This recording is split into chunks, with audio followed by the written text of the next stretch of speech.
Patay ang mag-amang sakay ng motorsiklo matapos silang bumangga sa isang truck sa Maynila. May unang balita si Jomar Apresto.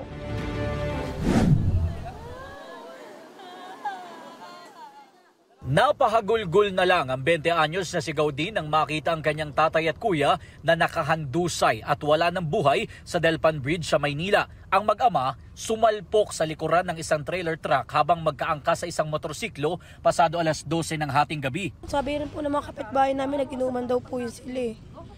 Tapos yung kuya ko yata nagyaya na lalabas yata sa ng papa ko. Ayun, nagmotor sila. Bigla lang po, sobrang sakit.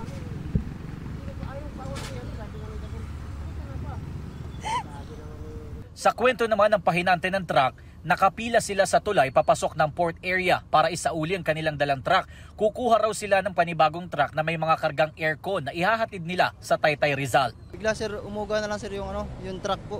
Tapos pagtingin ko po sa side mirror, meron na pong nakabulagta pong nakamotor po sir. Mabilis po siguro po talaga yung takbo sir.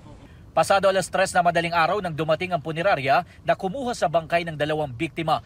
Base sa ID na nakuha ng mga tauhan ng Manila District Traffic Enforcement Unit ng MPD, napag-alaman na empleyado ng MMDA ang isa sa mga biktima. Patuloy naman ang investigasyon sa nangyaring aksidente. Ito ang unang balita. Jomer Apresto para sa GMA Integrated News. Igan, mauna ka sa mga balita, mag-subscribe na sa GMA Integrated News sa YouTube para sa iba't ibang ulat sa ating bansa.